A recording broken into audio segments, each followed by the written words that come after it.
Hey everyone, welcome to Intellectual Yuva. This is second episode of Self Improvement with भूमिका गुणपाल। तो last video में मैंने आप लोगों को कहा था कि आज हम जिस स्किल की बात करेंगे वो सेल्फ इम्प्रूवमेंट के फील्ड में सबसे इम्पॉर्टेंट स्किल है, सबसे मैसिव स्किल है एक्वायर करने के लिए, और एक बहुत बेसिक नीड है हम सबकी रेगुलर लाइफ की। And the answer is speaking skills. देखो, बात करना एक कला है और जिंदगी की सबसे इंपॉर्टेंट कला है। कैसे?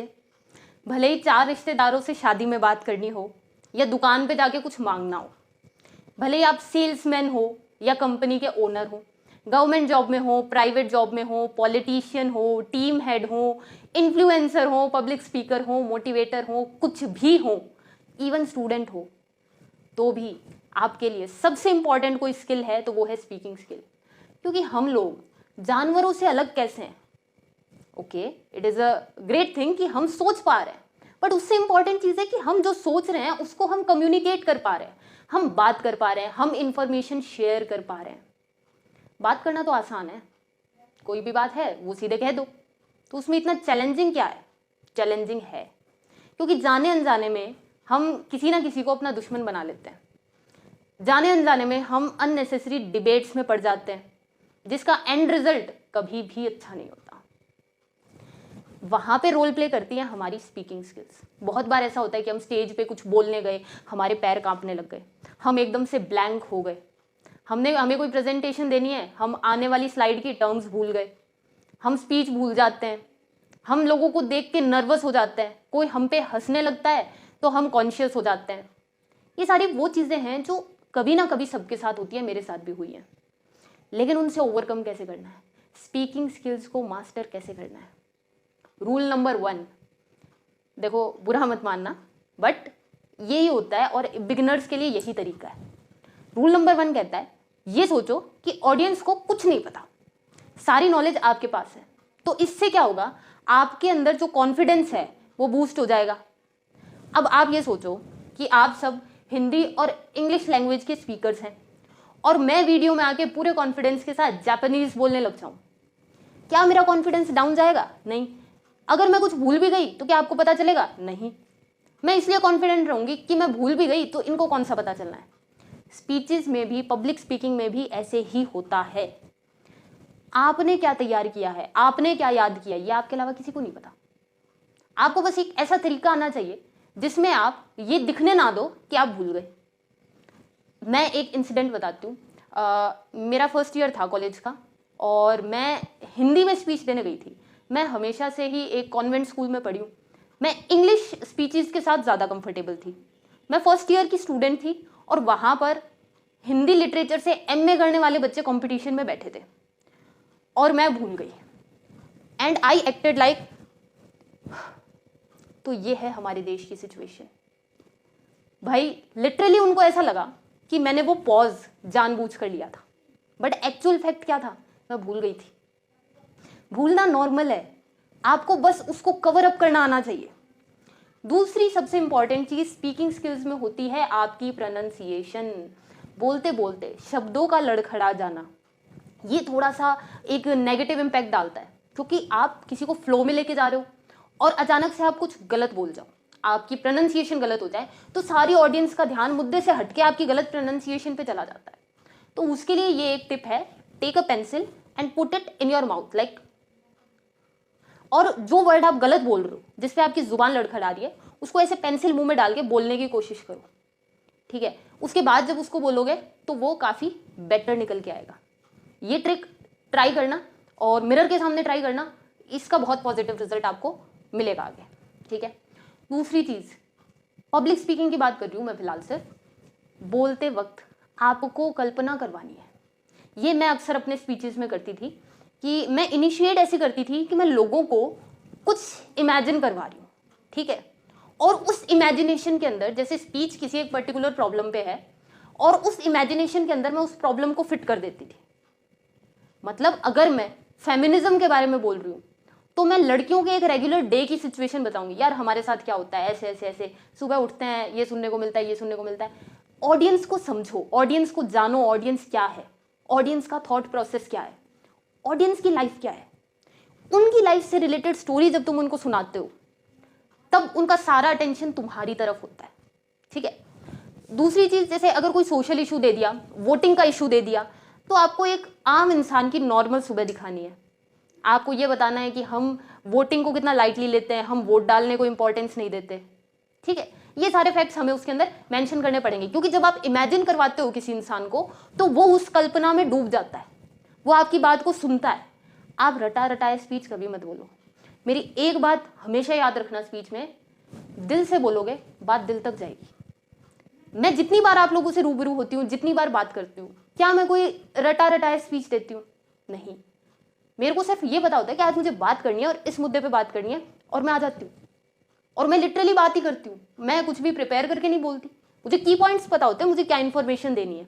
मैं वर्ड बाय वर्ड नहीं याद रखती उसको। आपको भी स्पीच में सिर्फ की पॉइंट्स याद रखना है, वर्ड बाय वर्ड कुछ याद नहीं रखना। अगर कुछ याद ही नहीं करोगे तो भूलोगे कहाँ से?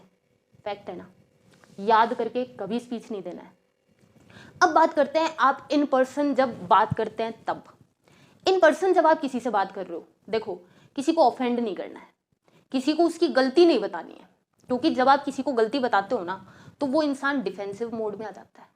वो अपनी गलती पे बात ही नहीं करेगा, वो आपकी गलती पे बात करेगा। फॉर एग्जाम्पल, आप ये कह दो, आप एड्रेस कर रहे हो किसी यूथ मीटिंग को, ठीक है, और आप कह दो कि मैं आज से इस यूथ उसका हेड बना हूं और मैं ये पूछना चाहता हूं या चाहती हूं कि पिछले 3 साल में आपने क्या किया? आपने कुछ नहीं किया। तो क्या वो लोग उस चीज को सुनेंगे? नहीं। वो अग्रेसिव हो जाएंगे, वो उल्टा आप पे अटैक करेंगे, ठीक है। ये साइकोलॉजी होती है। जबरदस्ती किसी को किसी बात पे कन्विंस करने की कोशिश मत करो। किसी भी डिबेट में, कोई भी डिबेट हो, अगर आप किसी को जबरदस्ती कन्विंस करने की कोशिश करो, तो मैंने एक बुक में पढ़ा था, a person convinced against his will is of the same opinion still. मतलब आप जबरदस्ती किसी को उसकी इच्छा के खिलाफ जाके उसको किसी बात पे अग्री करवा लेते हो, उसको मनवा लेते हो, तो वो सिर्फ दिखाने के लिए उसकी सोच बदली है, एक्चुअल में उसकी सोच नहीं बदली है ना। और वो इंसान आपका दुश्मन हो जाएगा। वो, उसको आपसे अच्छी फीलिंग नहीं आएगी, क्योंकि आपने उसको अच्छा फील करवाया ही नहीं है। तो आगे से वो आपको अवॉइड करेगा। आपको, सामने वाले को जब आप अच्छा ट्रीटमेंट दोगे तब वो आपको अच्छा ट्रीट करेगा, तब वो आपके बारे में कुछ अच्छा सोचेगा। समझ रहे हो? दूसरी एक चीज होती है कि रिलीजन और पॉलिटिक्स, इन दो मुद्दों पे कभी डिबेट मत करो। बहुत पर्सनल एडवाइस दे रही हूँ, क्योंकि इन दोनों डिबेट्स का कोई एंड नहीं है। ये कहीं जाके खत्म नहीं होंगी, लड़ते रह जाओगे। मैं जिस पार्टी को सपोर्ट करती हूँ तुम अग्री नहीं करोगे उसके लिए, तुम जिस पार्टी को सपोर्ट करते हो मैं अग्री नहीं करूंगी। तुम आधे घंटे डिबेट कर लो, 1 घंटे डिबेट कर लो, कोई कंक्लूजन नहीं निकलने वाला। अगला पॉइंट ये है कि जब कभी ब्लैंक हो जाओ तो डरो मत, कॉन्फिडेंस रखो, फेथ रखो, एक गहरी सांस भरो और फिर बोलो। जहां से याद है, जो पॉइंट याद आ रहा है वो बोलो। ऑडियंस तुम्हारी दुश्मन नहीं होती है, ठीक है। ऑडियंस हमेशा बहुत एनकरेजिंग होती है। मैंने भी बहुत ऑडियंस देखी है और ऑडियंस हमेशा एनकरेजिंग रही है, ठीक है।